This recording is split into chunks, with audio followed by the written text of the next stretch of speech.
Yo, Beth, that shit crazy.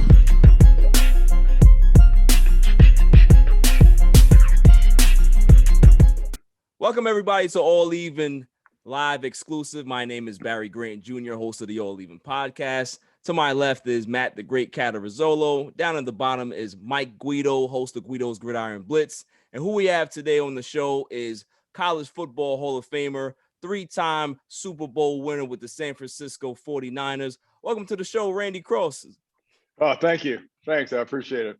Absolutely, sir. So, how's your family doing? How are you doing in this time? Doing fine. Doing really good.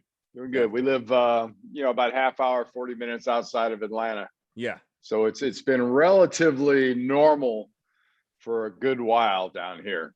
Okay. Good to hear. Glad everybody's all right. So, Randy, you spent your entire career with the 49ers. And, when you got there, things were a little shaky. The team wasn't really winning that much. No, we sucked. Yeah. just to put it a little politely, right?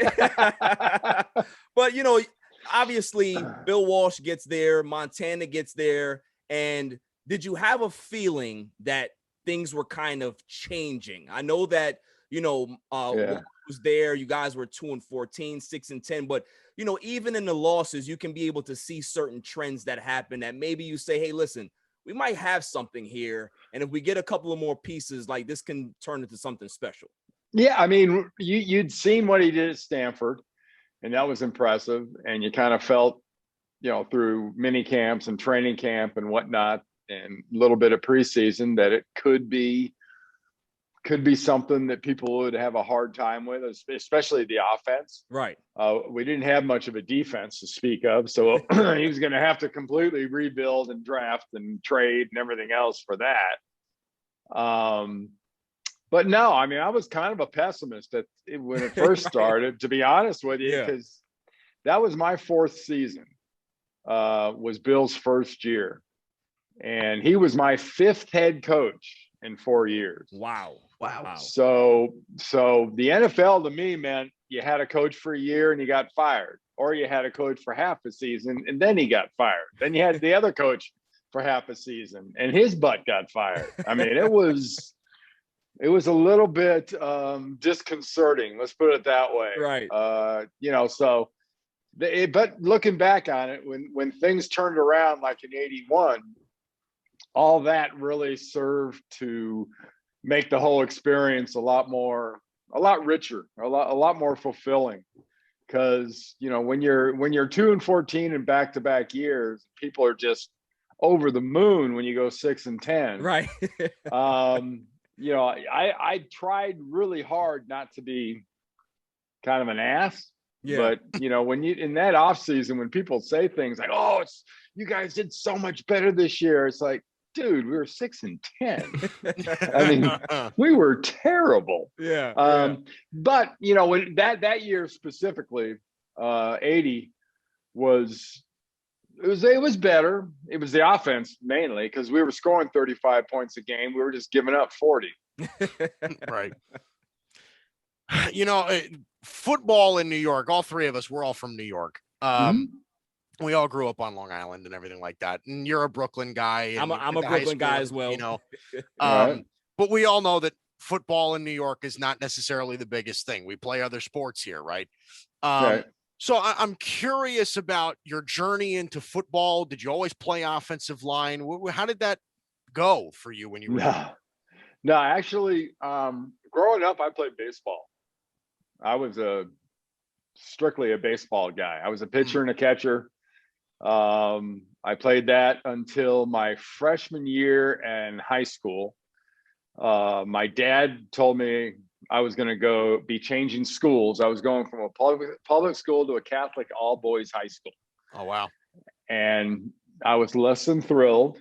My main argument, what my main argument was, Dad, there's no girls. Right.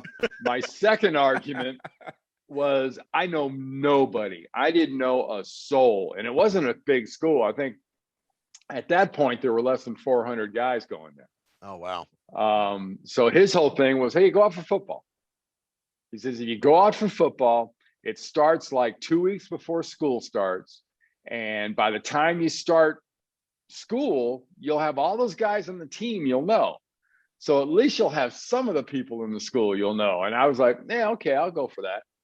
And at the beginning of my 9th grade, and I had always been like a quarterback playing football with my boys. You know, our thing was there was this big field next to this liquor store, and we'd go there and we play some nasty tackle games. And it was everybody from about 14 to 40. It was crazy. Oh, wow. From all over the neighborhood, all over the community. They'd all come there and we'd play power lines and all that. I mean, you'd kick a ball and hit a power line, and you know, stuff would start crackling, and you're going, hey, it doesn't Right. that's safe, don't worry about it. But that was my idea of playing football. And you know, I was a quarterback and I could throw the ball like crazy. And the coach looked at me and said, well, what do you, after the first practice, he came up to me, he goes, what do you want to be? You want to be the second or third team quarterback, or do you want to play somewhere else? I kind of went, well, if I'm going to play, I'll play somewhere else, I guess. And I was thinking, you know, linebacker or tight end, and he goes, how do you feel about offensive line? I went, no. Ooh. He says, oh, okay. Well, I'd like you to consider it, but how about defensive line? I said, yeah, I can do that. Because I was a big Ram fan. I was back in the days of the fearsome foursome with Merlin Olsen and Deacon Jones, Oh, and yeah. Rosie Greer, Lamar Lundy. So I said, yeah, I can be one of those guys. I'll be one of those guys. Sure. So I did that. Then in the end of the season came and everybody played other sports. So I went out for the basketball team, and I was about a week into the process of making the team. And the athletic director came in and after practice said, another one of those I'd like you to consider questions. I'd like you to consider throwing the shot put on the track team. I said, well, can I play basketball too? And he goes, well, no, it's the same time. So you'd have to just run track. And I said, I don't know. I was going to play baseball after basketball. And he goes, well, you definitely can't play baseball and throw the shot. So I ended up doing it, which ended up being great for me because at the end of my freshman year, so I'm beginning my freshman year, I'm 5'8", 175. Wow. So I'm shopping in the Husky department at Penny, J.C. Penney's. So by the end of my freshman year, I'm 6'1", about 180. And I'm throwing them like an 8-pound shot. So I'm throwing that thing like almost 60 feet. And that was fun. And then I was still playing baseball. After track practice, I'd go to baseball, and I still did that for a couple of years. But eventually I got out of baseball, and it was football and the shot put for me all through high school. Wow. Wow, it's quite a journey. Anyway, first off, Randy, I noticed you celebrated a birthday last week, April 25th. That's my birthday too. So happy belated birthday. It's cool to a fellow Torian. Yes. Hey, Barry as well. Me too. Yeah, it's cool to find something in common. So Randy, all throughout college, your college career, I mean, you win the Rose Bowl in 1976. You know, you're rotating between right guard and center. You make your way to the NFL. You have a tremendous career in the NFL, getting so much success, still rotating between center and right guard. Did you ever find one particular favorite thing about right guard over center, or vice versa? Did you have a preference between playing center or right guard, or did you kind of just, Well, there were things to like about both of them? Guard was always better. There was no comparison. Because everybody talks about, well, centers get to make the calls, and they're like the quarterback of the offensive line, and all these kind of romantic things about being a center, which is nice. You know, it's okay. It's a responsibility. But at least if you played guard, and when I was in college, we did some pulling, but when I was in the pros, we pulled all the time. So if you were a guard, they knew you were out there because they saw you out there running and making blocks and doing stuff. As a center, you're just kind of in the jumble. So they got to take your word for it most of the time. So that was, I preferred guard. Versatility was something that was kind of hammered into my brain. by my high school coaches by the name of Steve Butler and Mo Friedman, because they had been on the UCLA Rose Bowl team in '66. And one of their classmates on that team was a guy by the name of Terry Donahue, who was my offensive line coach at UCLA, and he recruited me to UCLA. And he talked me into first learning how to snap to be a center. Then he talked me into long snapping. And he's the one that came to me about my senior year. We had 9 offensive linemen, 7 of which of us played in the NFL. And they wanted to basically substitute lines. They wanted to go one line, go 2 series, next line comes in, and just wear people down that way, which we did a pretty good job of it. So I was a guard on the first line and I was the center on the second line, and did that all game long for the whole year. So I tell young kids all the time, versatility is a double-edged sword.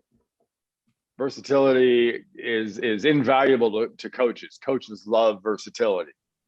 Fans and the media don't understand it. Right. They usually have no clue, A, as to why you're doing it, or B, that there aren't that many people that can do multiple roles, especially, in that kind of an environment. That to me was always what made a guy like, Joe Klecko on the defensive side, or Bruce Matthews on the offensive side. Bruce Matthews made Pro Bowl at all 3 line positions. And Joe Klecko made Pro Bowl at nose tackle, defensive end. I mean, being able to do that is very, very rare. And that's something that you should value. Most kids don't value it because, it doesn't exactly, A, it doesn't pay more, and B, it doesn't lead to too much. But, right. I did that. I had a blast doing it in college and pro. I played 13 years, and 9.5 was at guard, and 2.5 was at center, or 3.5 was at center. And then I made one Miller Lite commercial, and ever since about September of 1989 or August of 1989, it's like all I ever played was center because of the Miller Lite commercial. Yeah. So Randy, you win the Super Bowl in '81, and you like you said, you were in the league for a while, and you were kind of pessimistic about how things are going. Did you feel a sense of relief that your hard work and the franchise was actually looking like a respectable franchise now, that we have the Super Bowl, where we were at the pinnacle? We are the guys now. We're the champs. Was there a sense of like jubilation, or was it just like, listen, we just got to get back to work and see if we can continue, riding this wave and continue to be a great franchise? Oh, we were riding the wave, all right. I mean, we were we were partying like we invented it. We actually had too much fun. That's why we were so bad the next year during the strike season. I mean, it was not built up yet. It wasn't to the legendary type status. It was just that first little brick in the wall, if you will. And you knew there was going to be something pretty special, because Bill Walsh was like that, and so was Joe, and so was Ronnie, and Jerry would join a couple years later, and Roger Craig, and all the rest of them. But you still didn't know a whole bunch.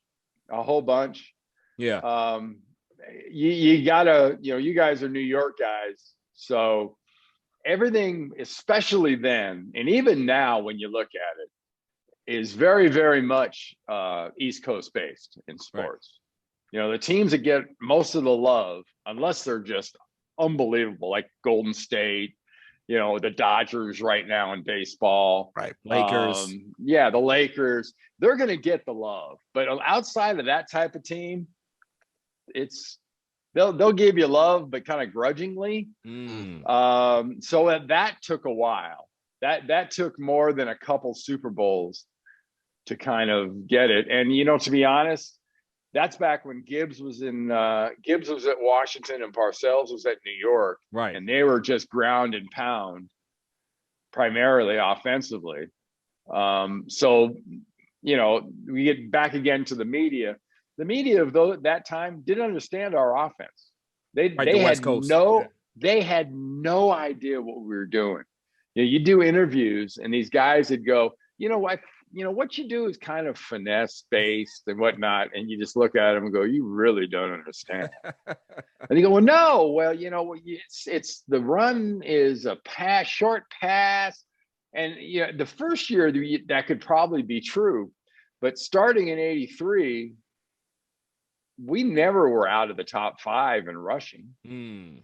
You know, and the '84 team ran the ball down people's throats. It was just a stigma.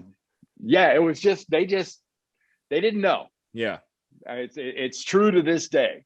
The media takes the easy path predominantly, and they take the path that's most familiar to them and most familiar to the fans, and that's kind of the easy way to do it. And and honestly, that's one of the things I've always really tried to remind myself, especially like the night before a game, is what am I missing?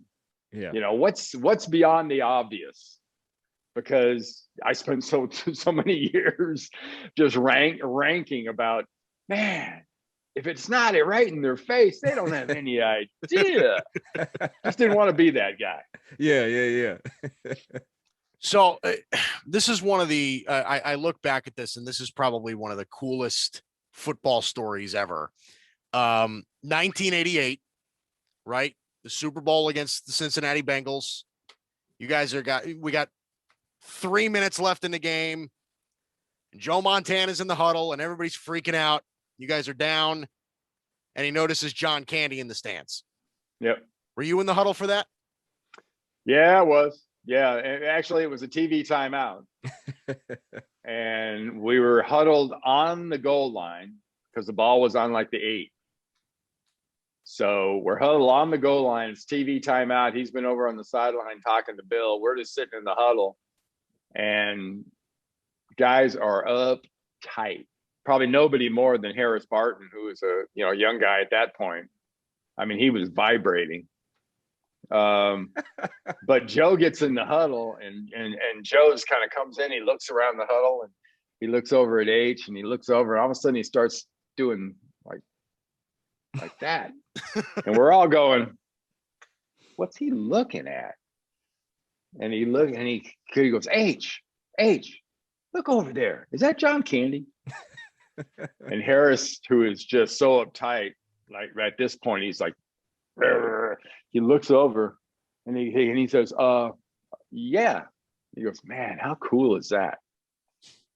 And just kind of goes, okay, let's go. What the play is going to be and you could just there was a perceptible difference in the huddle where guys kind of went like exhaled and relaxed. So it's a kind of legendary story, but it was not, there is a story about that game that's pretty amazing. The night before the game, the groundskeepers, led by the great, what was his name? Or anyway, George Toma. They line the field, they paint the field. I mean, you know what a Super Bowl field looks like. It's like every blade of grass is perfect. They do all that, they cover it, okay? And they leave. Well, what the guys didn't do, or one of the people below George didn't do, is they didn't check the pumps. They left the pumps on all night. So when they got to the stadium the next morning, the tarp was like sucked onto the field. No. And it had sucked all the water out of the field. Wow. Yeah. So they watered it. They got some of the water back, but the sod, I mean, Steve Wallace in the first quarter or so steps on a bad piece of sod. He breaks his ankle. Wow. And that's the game where Crumry, the nose tackle from Cincinnati, has that horrific leg break during the game. And that's because of that. Wow. It was, there'd have been personal injury attorneys waiting for us throwing cards at us in the end zone if it happened today. Jesus. Right. It's crazy. Yeah, so Bill, just being a part of the being a part of the Bill Walsh and Joe Montana 49ers for so long, getting a kind of inside perspective into that coach quarterback dynamic. We're seeing that become more and more important in today's game, more than ever, really. Brady and Belichick, we're seeing the coaching relationship to the quarterback become more critical to a team's success today more than anyone. So just all time, being an insider, try to, like, without any bias to your own success, where do you rank the Bill Walsh, Joe Montana dynamic in terms of all-time coach quarterback duos? Are they number one for you? It's my favorite. You know, I don't know. I'm a big fan of sort of, you know, being able to do something and getting the same result. And I understand, you know, Bill and Brady, you know, went to all those Super Bowls. I can't sort of get away from, you know, the ones they didn't win more than the ones that they did at times. My guy, Joe, played in 4 Super Bowls, threw 11 touchdowns, no interceptions, never lost a game. Never lost a game, right? Yeah, I don't know. What kind of value do you put on that? Right. I do. I mean, to me, it meant jewelry. To the fans, it's a little, it's a little bit different. But you know, when you win the way you do, the way Belichick specifically has been able to do this, and he will again. Yes. Now that he's got Mac Jones, it's going to be it's interesting to see. I think people forget about the great ones before. Yes. You know, they forget about Lombardi and Bart Starr. They tend to forget about Paul Brown and Otto Graham with Cleveland. I mean, if you're a football fan, look up the 1950s or the Cleveland Browns teams in the 50s. And look up how many championship games and how many championships they won in the 50s, just in the 50s. Right. I mean, it's like 8. It's stupid. And they were really, really amazing. And then you get Chuck Noll and the Steelers and Bill so that's been the hardest thing for me to adjust is when the Niners get into a Super Bowl, I kind of assume they're always going to win. And having lost the last 2, it's been like, boy, that must suck. I'm glad. You don't know what it feels like. I'm glad I didn't have to do that. Right. But no, to answer your question, I'm not trying to avoid it. I'm a big believer. You can't compare eras, even decades for that matter. Right. I think players, coaches, anything. To me, Bill Walsh is the greatest football mind this game's ever seen. Period. Yeah. Because of the stuff he did off the field, you know, what he meant to, I mean, he started the minority coaching program. He started so many things that the NFL now sort of, you know, takes for granted. But Bill was the guy that did so much of that. So I'm a little biased. I have no problem admitting that. I respect that. I respect that. If you were biased, that wasn't a bad answer. Yeah. Right. And also too, you know, we're always prisoners of the moment in sports, right? We're always prisoners in the moment, and we never really look at the totality of everything. Now, this is an interesting question I wanted to ask you. Steve Young gets there. Did you ever sense the tension? Like, was it really palpable on that team between Steve and Joe? Or did they really have a great relationship? They didn't have a great relationship. They were teammates. Yeah. I mean, they didn't hate each other.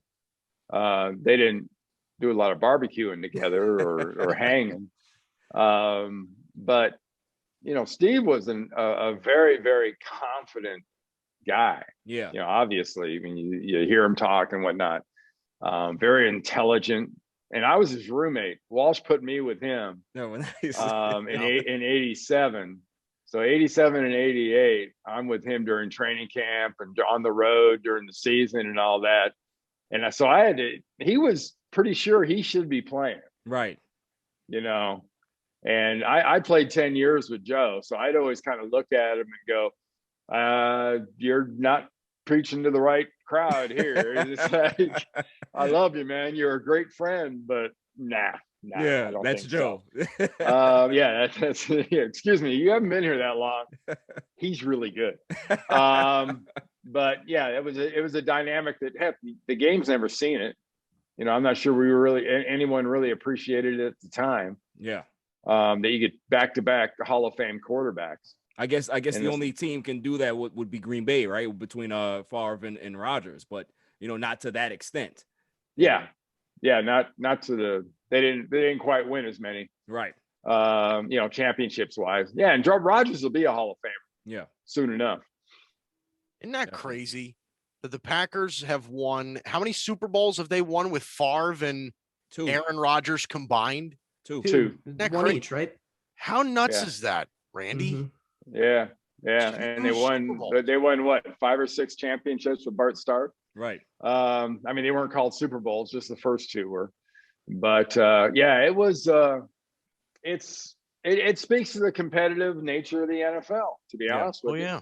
Definitely. It really does. I mean, and Brett Favre, that was a damn good, whether you call it the NFC North or the NFC Central or whatever you want to call it, it was pretty good. Yeah, there were very some pretty tough. good defenses. Right. In that thing. And the league, when Brett was really trying to keep this thing going around the league, there weren't many gimmies. So yeah, it's a tough thing to do. There's a reason. It's wild. It's absolutely wild. All right. So we usually ask this towards the end. I don't know if we can fit anything else after this, but we'll see. We usually ask this at the end of every interview for everybody that we talk to. And the reactions that we get, some of the reactions we get are priceless because people are stunned that we even asked it. Who is the greatest athlete of all time in any sport? Greatest athlete all time in any sport. I'd be sort of torn between Jim Thorpe and Tiger Woods. Oh wow! Wow. Okay. Jim Thorpe is maybe a good Jim one. Thorpe, huh? Yeah, well, that's sort of old school. Yeah. I'll explain myself briefly. When I was a kid, I used to read sports books. One of the things I'd read. Yeah. But I read every old sports book I could get my hands on. So I'd read about Ruth and Gehrig and Thorpe and all those guys from that era, because they were 50 years young, older than me, but they were in the library under sports. So I read the books. And if you look back and you look at what Jim Thorpe did, he deserved that kind of ranking. But Right. I Tiger. And in hoops, and again, I'm a winner. I love winning teams and people that win. So when it comes to hoops, I'm off the reservation. I am not a LeBron guy. I am not a Jordan guy. I'm a Bill Russell Or guy. Bill All Russell right. guy. All right. There you go. I love Randy Cross. People All right, take so- winning for granted. So he's narrow going. it So he's down going to Tiger. one I think he's going name Tiger for me, Randy. Who is it? Probably Tiger. All right. Tiger Woods. All right. Here we go. That's All my right. guy. All right. That's cool. Yeah. Hey, is that our first Tiger, Mike? That's our first Tiger Our Woods. first Tiger. Nice. Love Which it. blows Yeah. me away. Randy, we got a secretariat before Tiger Woods. Can you believe that? Now Secretariat was pretty amazing. Now, Right. not so much in the Kentucky Derby, but those other 2 races. Yeah. He was running by himself. But again, that was only 3 races by a horse. Yeah. Yeah, Right. but what Tiger's done, and I grew up with the whole Nicklaus thing, but what he's done in golf is just stupid. Phenomenal. Have you Yeah. seen the HBO documentary? No. You have to check that out. It is No. it is remarkable. Remarkable. Yeah. Do they have a lot of Earl in there? They No. do have a lot of Earl in there. They do. It's very good. Very good. That was a pretty special. I mean, because I grew up in Southern California, so all the areas they're talking about, in Orange County and then North County, San Diego and stuff, and Mhm. I was used to that. I mean, and my dad was a Marine too, so I was familiar with the upbringing. Yeah, definitely. Well, Randy, this has been phenomenal. Thank you for coming on the show, man. It was an honor speaking My to pleasure. you. You know, in my personal opinion, you should be in the Hall of Fame. You know, whoever's listening, they should they should put that down. So, you know, thank you for coming on the show, and hopefully we can have you again at some point down the road. My pleasure, guys. Anytime.